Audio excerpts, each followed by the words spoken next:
Después de conocer un poco más sobre la historia de Ygritte, la atención se dirige hacia Sung Il-hwan y la forma en la que terminó atrapado dentro de una mazmorra. Todo comienza con un portal, un agujero gigantesco capaz de invocar demonios. Después de derrotar al jefe de la mazmorra, los cazadores tenían menos de una hora para escapar. Sung Il-hwan no logró escapar a tiempo y terminó atrapado dentro de la brecha dimensional. Fue en ese lugar donde los gobernantes entraron en contacto con él, le confiaron parte de su poder y le encomendaron la misión de detener a los monarcas. Sin embargo, más adelante, el fragmento de la luz más brillante le dio una nueva instrucción: proteger al monarca del Mewing. Tiempo después, Sung Il-hwan apareció para ayudar a Sung Jin-woo durante la batalla contra los monarcas. Al verlo en ese estado, cargando con todo el peso de la pelea, Il-hwan se sintió culpable y le pidió disculpas, pero Jin-woo no le reclamó nada. En cambio, le dijo que lo había extrañado. Sung Il-hwan quedó sorprendido. Al levantar la cabeza y cruzar la mirada con su hijo, terminó confesándole, con los ojos llenos de lágrimas, que él también lo había extrañado, que lo había extrañado durante todo ese tiempo. Después, al observarlo con más atención, le dijo que había crecido bien. En ese momento, Il-hwan solo quería hablar un poco más con él, quedarse a su lado por más tiempo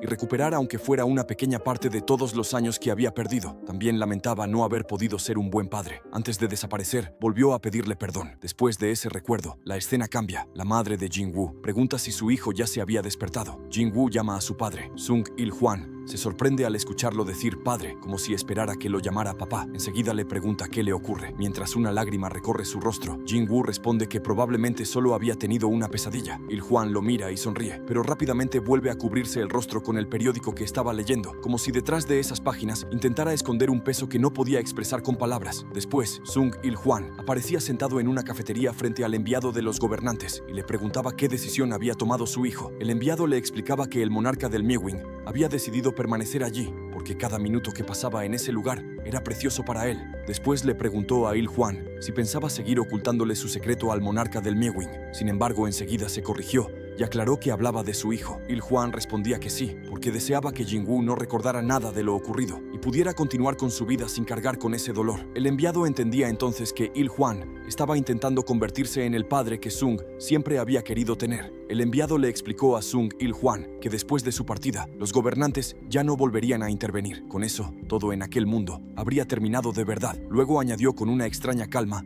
que había sido divertido. Mientras esperaba al monarca del Mewing, confesó que su corazón se había acelerado con solo imaginar el resultado. Los gobernantes estaban agradecidos con el monarca del Mewing y también con Sung Il-hwan. Por esa razón, el enviado le preguntó si había algo en lo que pudieran ayudarlo. Il-hwan respondió que sí, quería que borraran sus recuerdos. Entonces preguntó si era posible eliminar todo lo que recordaba sobre el pasado. El enviado confirmó que podían hacerlo, pero no entendía por qué había tomado esa decisión. Il-hwan le explicó que era muy difícil vivir fingiendo que no sabía nada, sobre todo porque su hijo era demasiado rápido para comprender lo que ocurría a su alrededor. También quería convertirse en un padre normal, uno que simplemente pudiera preocuparse por su hijo, porque para él Jin-woo no era el monarca del Mewing, era su preciado hijo. El enviado comprendió la situación, levantó una mano y un intenso brillo comenzó a surgir de ella. Entonces le explicó que al salir de aquel café, todos los recuerdos relacionados con el tiempo perdido desaparecerían por completo de su mente. Después el enviado se dirigió hacia la salida. Antes de abandonar el lugar, murmuró en voz baja que probablemente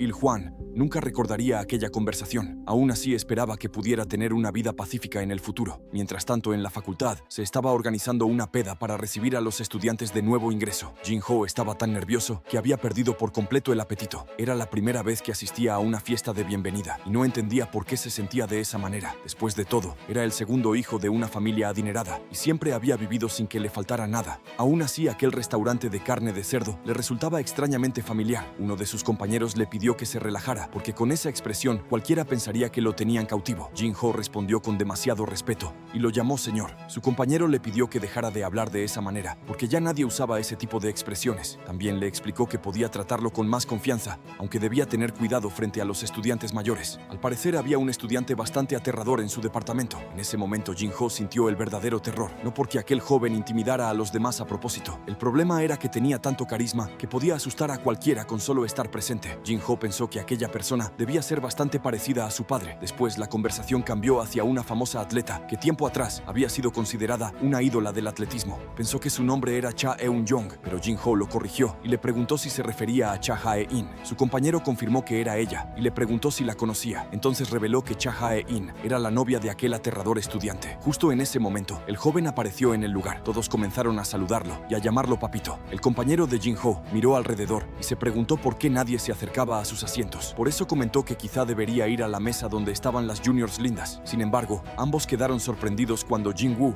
se acercó y se preparó para sentarse con ellos. Jin-ho no entendía por qué había elegido ese lugar entre todos los asientos disponibles. Mientras tanto, su compañero decidió que no quería averiguarlo y escapó diciendo que iría a comprobar si los otros seniors necesitaban ayuda. Cuando ambos se quedaron solos, Jin-woo le ofreció un trago a Jin-ho. Jin-ho ya estaba bastante nervioso y quedó todavía más preocupado cuando pensó que Jin-woo le estaba sirviendo un vaso lleno de soju.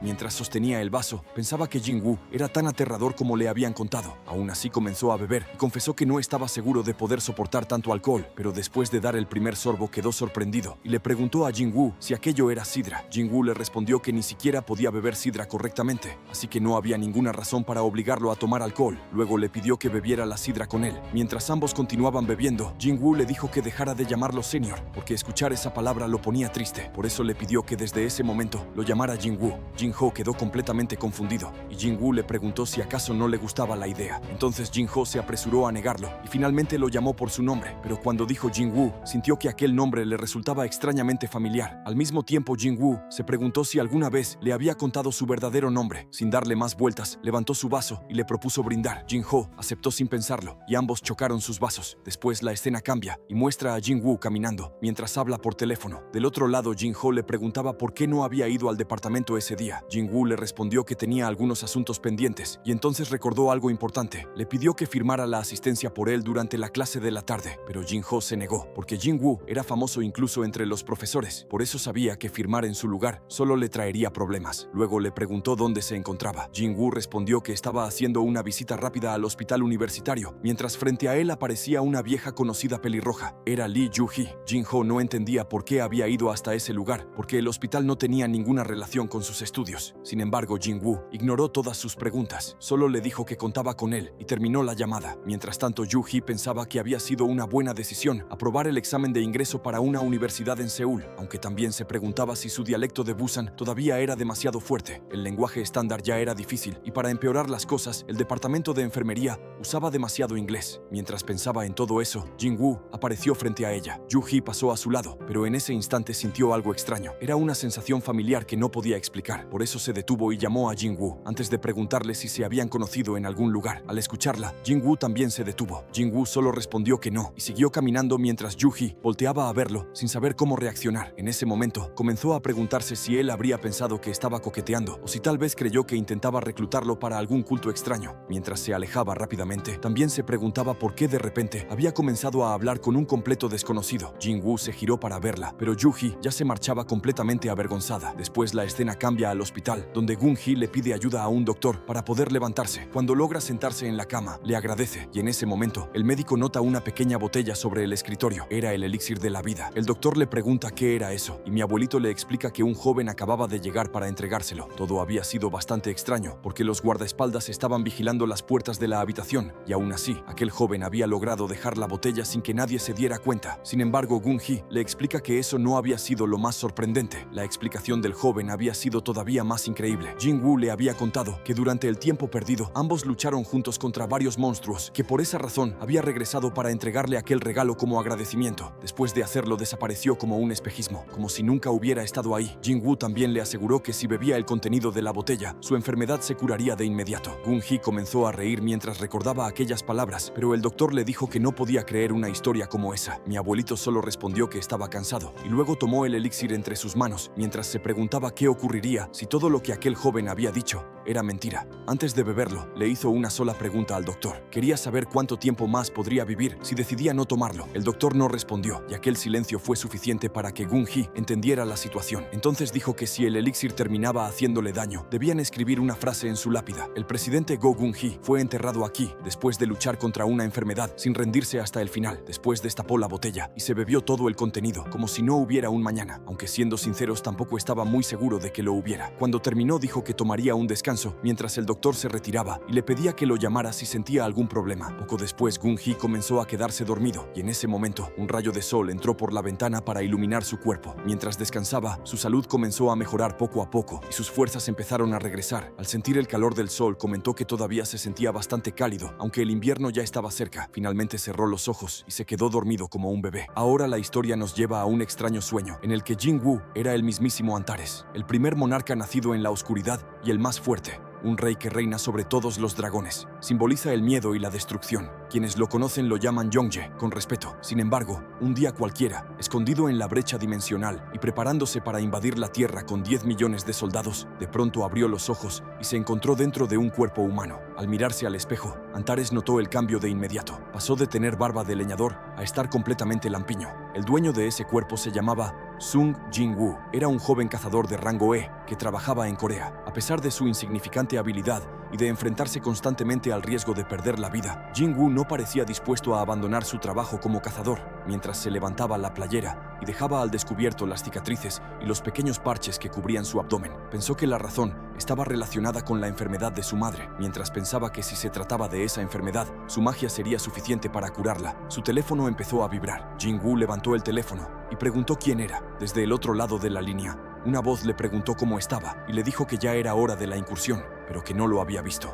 Luego la voz preguntó si llegaría tarde otra vez. Ante eso, Jin-woo se quedó pensativo. Analizó la palabra tardanza. Se trataba del incumplimiento de una cita por no haber llegado a tiempo. En otras palabras, esa mujer se atrevía a decirle a él, la reencarnación del poder omnipotente, que estaba llegando tarde. Además, se preguntó si ella estaría actuando como un símbolo de incompetencia. Para él, eso no podía suceder. Entonces preguntó en dónde estaba, mientras se le veía un poco preocupado y con los pelos de punta, y le explicó que todos ya estaban esperando frente a la puerta. Tampoco entendía por qué el cazador Sung Jin-woo había comenzado a decir cosas extrañas. Sung pensó que debía concentrarse para encontrar de dónde venía esa voz, mientras expandía su dominio por todo Seúl. De pronto, la chica escuchó por el teléfono que él decía que la había encontrado. Confundida, se preguntó a qué se refería con eso. Luego colgó el teléfono y se quedó pensando qué demonios acaba de pasar. Pero en ese momento, Sung apareció detrás de ella y le preguntó si había llegado tarde. La chica se asustó por completo. Sung volvió a preguntarle si había llegado tarde, y ella, nerviosa y empezando a sudar, respondió que no.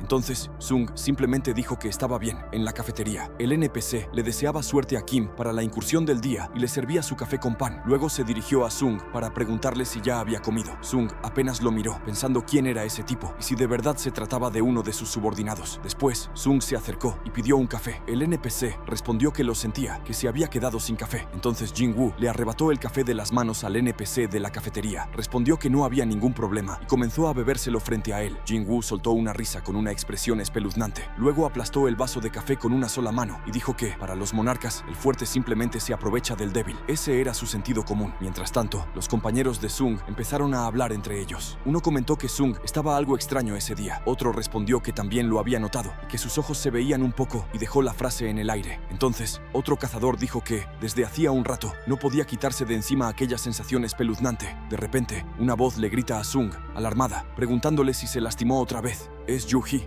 acercándose muy preocupada, insistiendo en saber qué le pasó. Sung no dice nada, solo piensa para sí mismo cómo es que todos ahí son tan ruidosos. Entonces se escucha una voz pidiendo atención. Es el señor Song, que anuncia que va a guiarlos y pregunta si les parece bien. Kim está de acuerdo por su rango. Park dice que es digno de confianza y varios más asienten. Sung se queda pensativo, en silencio, al lado de Yu-hee. Sung pensaba que esos portales que aparecen en la tierra debían ser obra de los gobernantes. Se preguntaba por qué podía sentir el poder de un monarca en ese portal. Creía que debía investigar y por eso le dijo al señor Song que él también iba. El señor Song confirmó que, por supuesto, también debía ir.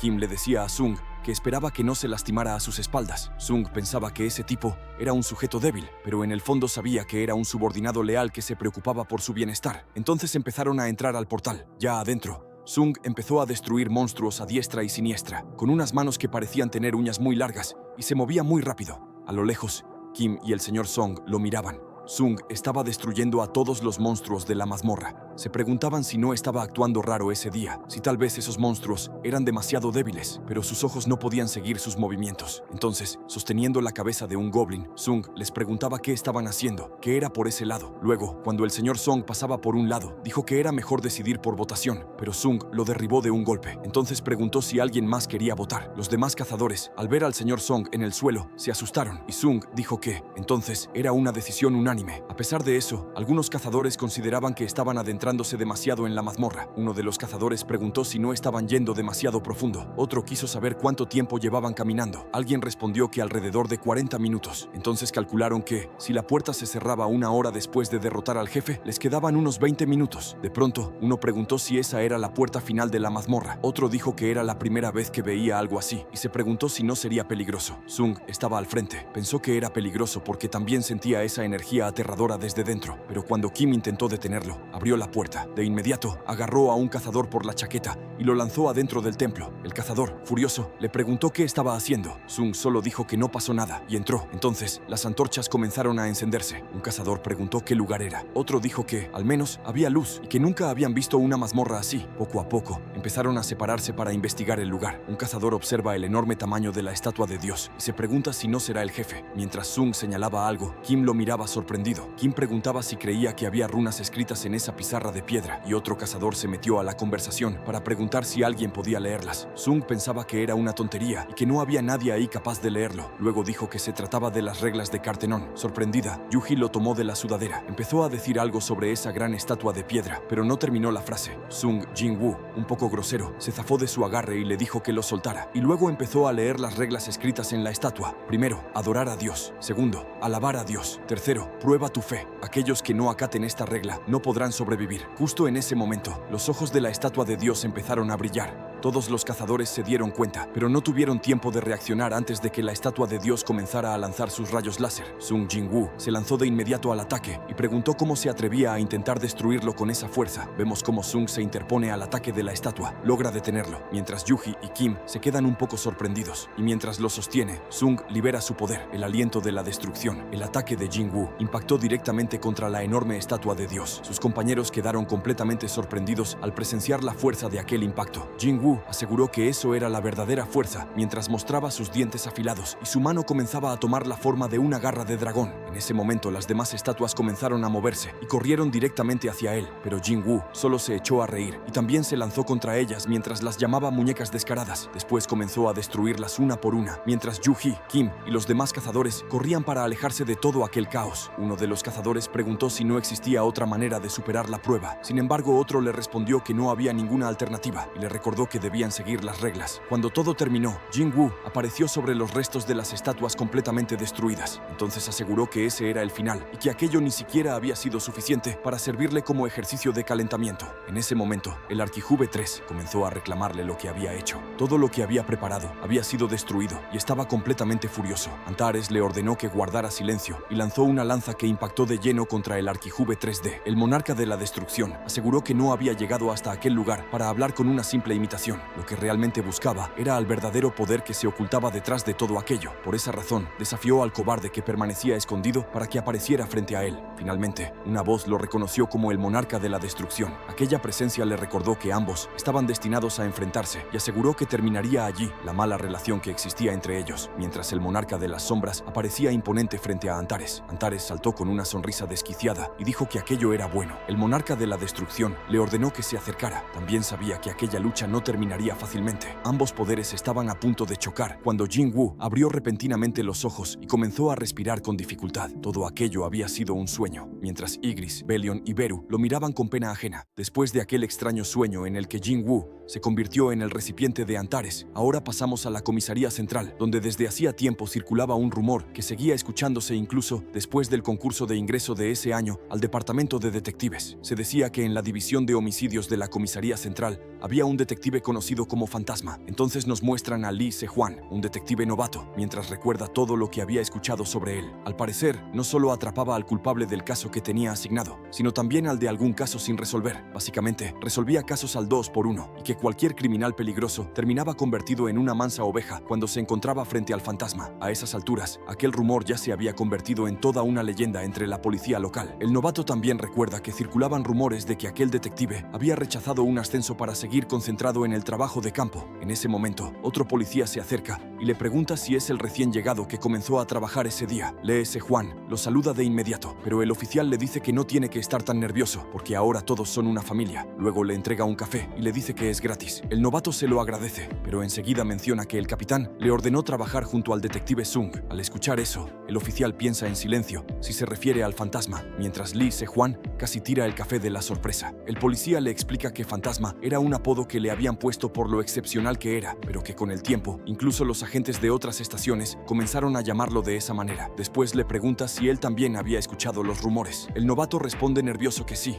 Entonces el oficial le revela que, en realidad, aquel café era para el fantasma. Y justo en ese momento, Sung aparece frente a ellos. El novato piensa que aquella persona es el fantasma de la comisaría central. Sung llama Sun Bae al otro oficial, y este le pregunta si va a salir a trabajar. Sung le responde que sí, y luego señala al novato para preguntarle si él es el recién llegado. El oficial le confirma que sí, y le dice que se llama Lee Se-hwan. Después, Sung lo rodea por el cuello con el brazo, y le dice que él mismo se encargará de enseñarle al chico. El oficial acepta con una sonrisa, y les dice que se vayan por la sombrita. Mientras caminan, el novato no puede evitar pensar que tal vez Sung está enojado con él. Apenas había llegado, y ya se había echado encima al fantasma por andar tomando café ajeno. Con algo de nervios, le pregunta hacia dónde se dirigen. Entonces Sung le pregunta por qué decidió convertirse en policía. Lee Se-hwan responde con algo de enojo que quiere atrapar a los malos. Sung le dice que está bien, porque eso es justamente lo que van a hacer. Después añade que esa también fue la razón por la que él se convirtió en policía, y le pregunta si está dispuesto a acompañarlo. El novato responde que por supuesto, mientras piensa que no puede creer que esté a punto de aprender a atrapar criminales junto al mismísimo fantasma. Después vemos al novato regresar completamente agotado, porque pasó toda la noche atrapando criminales junto a Sung. El pobre apenas llevaba un día en el trabajo y ya parecía necesitar vacaciones. Mientras tanto, Jin-woo piensa que el novato le había asegurado que tenía experiencia arrestando criminales con sus propias manos, así que decidió dejarlo entrenar un poco más sus habilidades. El oficial se queda sorprendido al ver al novato, mientras Igris le recomienda que deje esas tareas aleatorias en manos de ellos, sus leales soldados. Después vemos a una mujer discutiendo con uno de los detectives. Ella insiste en que su amiga no era una chica que se desviviría. El detective le responde que comprende cómo se siente, pero que ya le había explicado toda la evidencia del caso. La mujer le exige que revise un WhatsApp y le pregunta si realmente le parece el mensaje de una persona que planeaba desvivirse solo 3 horas después. El detective le explica que ese tipo de decisiones pueden tomarse de manera impulsiva y ocurrir en cualquier momento. En ese instante llega Sung y pregunta si puede echarle un vistazo al caso. El oficial acepta, pero le advierte que no vaya a meterlo en problemas. Sung comienza a revisar el expediente, donde se explica que una mujer había sido encontrada desvivida dentro de una bañera, con una grave lesión en uno de sus brazos. Después vemos la escena del caso. El objeto con el que se había provocado la lesión en uno de sus brazos fue encontrado dentro del baño, pero únicamente tenía las huellas de la chica y ninguna pertenecía a otra persona. Aunque normalmente tenía una personalidad alegre, el expediente señalaba que en realidad sufría de depresión, mientras nos muestran una imagen de ella sonriendo. Jin-woo revisa la información y dice que por el momento no encuentra nada extraño. Tanto la chica como el detective se sorprenden al escucharlo. El oficial incluso le pregunta si realmente está hablando en serio, pero Jin-woo dice que lo comprobará personalmente, solo por si acaso. Después, el detective piensa que el fantasma debió haber detectado algo y se pregunta seriamente si ese hombre nunca se cansa. Jin-woo se presenta con la mujer y le dice que es el detective Sung Jin-woo. Luego le pregunta si puede hablar con ella un momento. Más tarde, durante la noche, Jin-woo se teletransporta al departamento de la chica y comienza a revisar el lugar habitación por habitación, buscando alguna pista o cualquier cosa fuera de lo normal. Finalmente llega al baño, donde la chica había sido encontrada desvivida dentro de la bañera. Allí observa las marcas oscuras que quedaron en su interior. Sung piensa que antes necesitaba tener el cuerpo presente, pero ahora,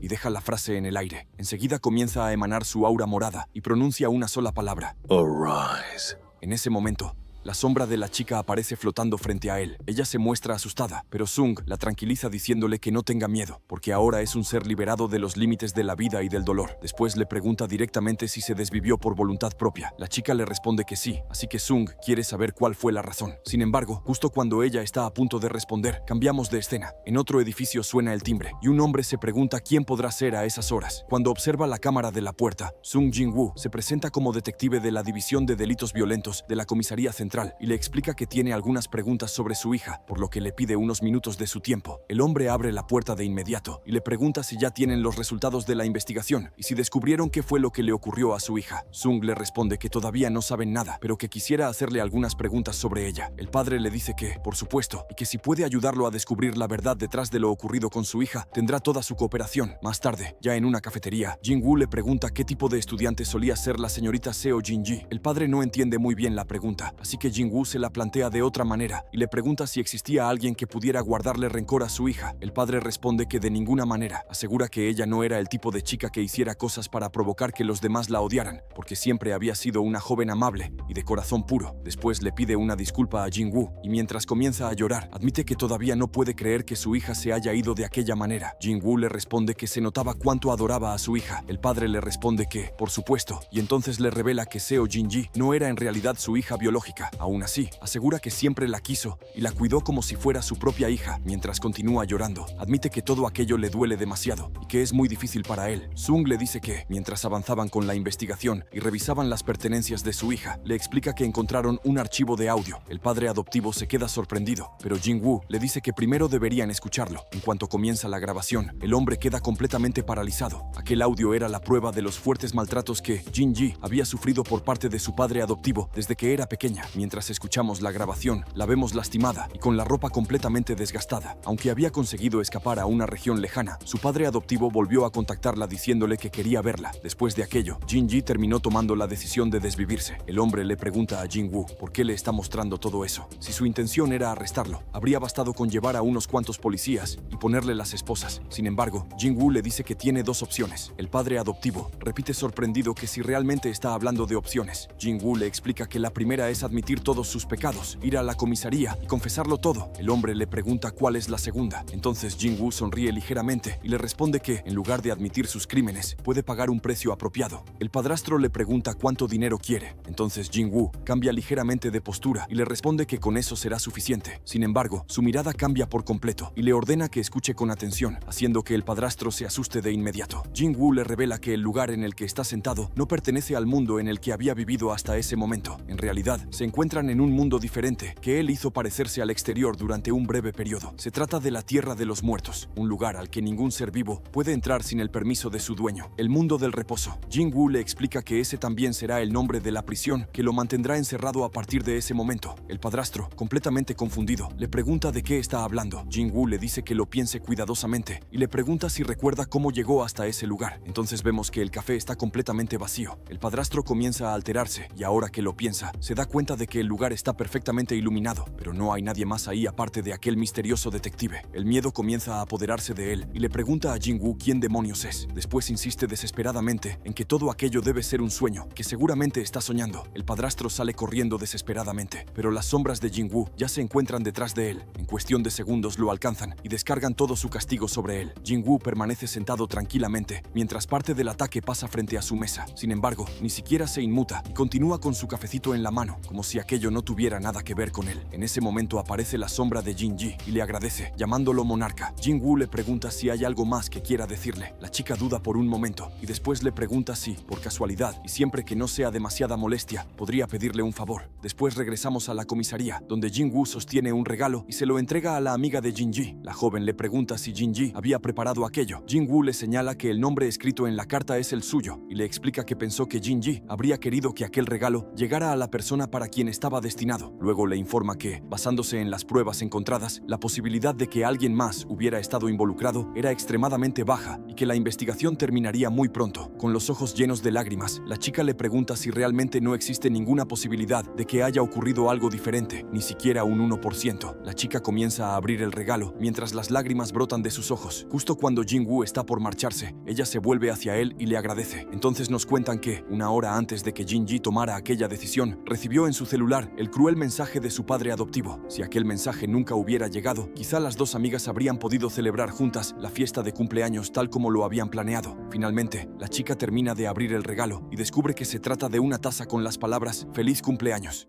Si les gusta este contenido, háganmelo saber dejando su pulgar arriba y su comentario para seguir narrándoles la historia de Papi Jinwoo. Nos vemos en el siguiente video, papitos.